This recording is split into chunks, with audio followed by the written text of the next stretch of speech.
Un jour, il y avait un petit royaume situé à la lisière d'une forêt sombre. En racontant des histoires sur le mal qui est répandu dans cette forêt. Mais dans le village, les gens vivaient heureux à jamais sous la direction d'un jeune roi. Il vivait dans ce village un charpentier connu. Il avait un bon cœur et sa charmante fille connue par sa beauté. Mais il était connu par son bavard. Il exagère toujours ses histoires avec les autres. Et il a trompé avec tant des gens. Alors, les gens étaient en colère contre lui et sont allés se plaindre du roi contre lui.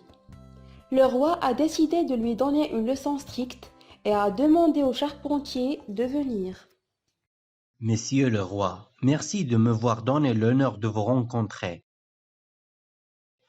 Et comme vous ne savez rien de moi, j'aime bien vous parler de moi et ma fille. Oui, s'il te plaît, vas-y. Ma fille est la plus belle fille au monde et la plus gentille. Il peut filer de la paille, de l'or. C'est vrai? Si ta fille est si brillante, amenez-la au palais pour me le prouver.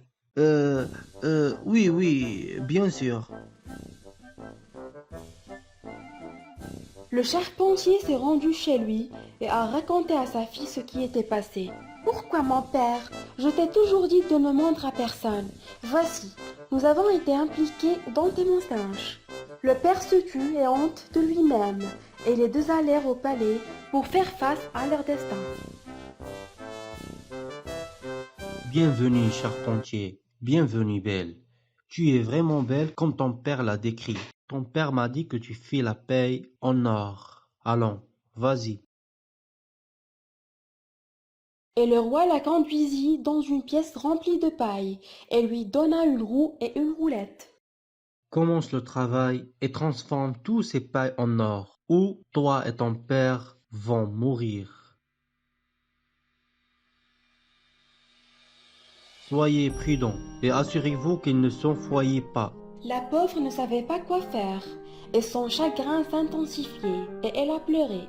Soudain, une lumière brillante apparut, et un petit homme effrayant apparut. Bonsoir, la fille du charpentier. Pourquoi tu pleures? Je dois filer de ces pailles de l'or, je ne sais pas comment. Tu me donneras quoi si je les file pour toi? Je te donne mon collier. Il prit le collier et s'assit sur le volant et commença à travailler. Il a couru et couru et couru 3 cours et a rempli la poulie et il a ensuite pris plus, puis il a couru et couru 3 cours et a rempli et il a continué ainsi jusqu'à le matin. Toutes les paires ont été filées et toutes les bobines étaient remplies d'or. Merci beaucoup, Troll. Tu as sauvé ma vie et la vie de mon père. Quel est ton prénom?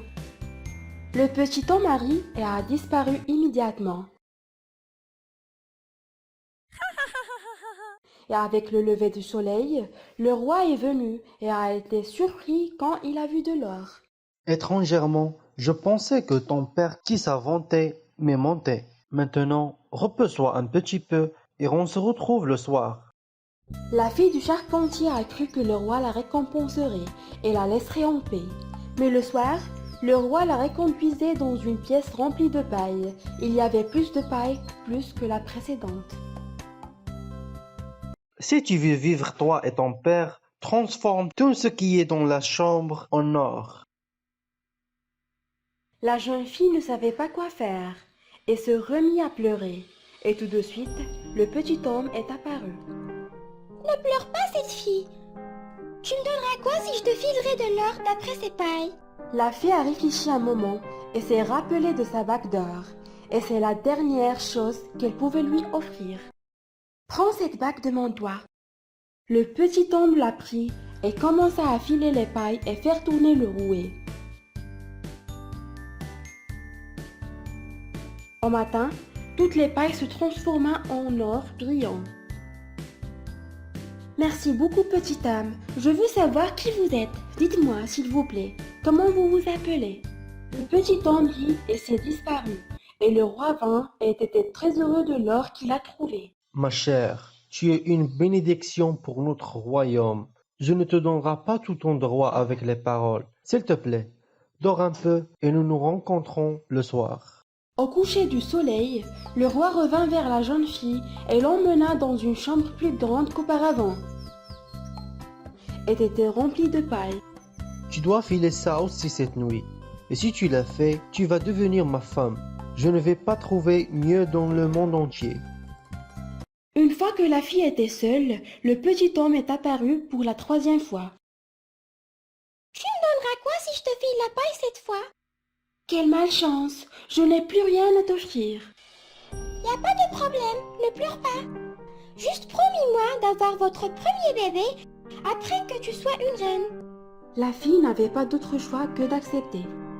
Alors, promis-moi que tu ne vas pas oublier ta promesse. Je suis d'accord, je te promis. Le petit homme commença à filer plus rapidement qu'auparavant. Il transforma tous les pailles en or. Et après avoir terminé, il a ri et a disparu. Et le matin, le roi trouva tout ce qu'il souhaitait dans la chambre et remplie de l'or.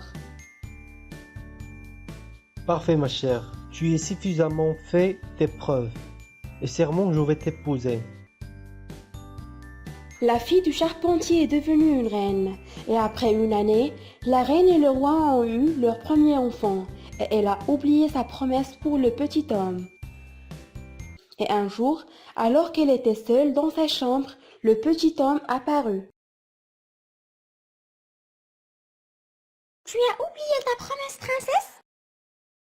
Non, non, je me rappelle bien, mais j'aime beaucoup mon fils. Tu peux demander autre chose. Maintenant, je suis une reine et je peux t'offrir ce que tu veux. Alors, s'il te plaît, demande quelque chose à part mon fils. Je te le donnerai. Je préfère le vivant plus que le trésor du monde. Petit homme, je t'en supplie, s'il te plaît, laisse mon fils. Demande autre chose, s'il te plaît. L'homme a pitié d'elle et lui demanda de savoir son prénom. 3 jours devant toi. Si tu n'as pas trouvé mon nom, je vais prendre ton enfant. Je te remercie, petit homme. Je vais le trouver, c'est sûr. D'accord, je reviendrai demain.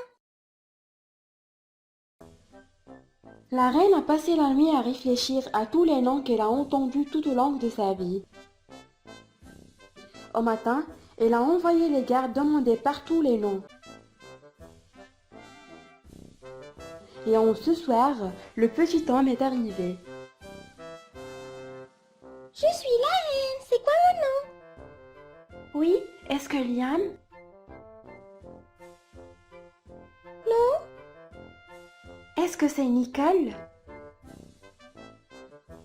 Non, non, non. Enzo? Non, non, non. La reine a cité tous les noms qu'elle connaissait et a lu tous les noms apportés par la garde. Mais après tous les noms, le petit homme rit et dit non. Ça suffit aujourd'hui. Je reviendrai demain. Sois prête. Au revoir. Le lendemain, elle a envoyé des gardes au village voisin pour demander les noms les plus étrangères et les plus rares. Et le petit homme reviendra le soir, et la reine lit la liste. Tu es nommé Nolom? Liam? Timelo? Non, non, c'est pas mon nom. Non, non, c'est pas ça. La reine a cité toute la liste, mais après tous les noms, il dit non. C'est le dernier jour, ma reine. Je doute que tu sauveras ton fils. La reine était effrayante, et le 3e jour, elle a entendu quelque chose étrangère du garde. Je n'ai pas pu trouver de nouveau nom, mais dans la jungle et sur une autre colline, j'ai trouvé une petite maison. Et devant la maison, un feu brillant.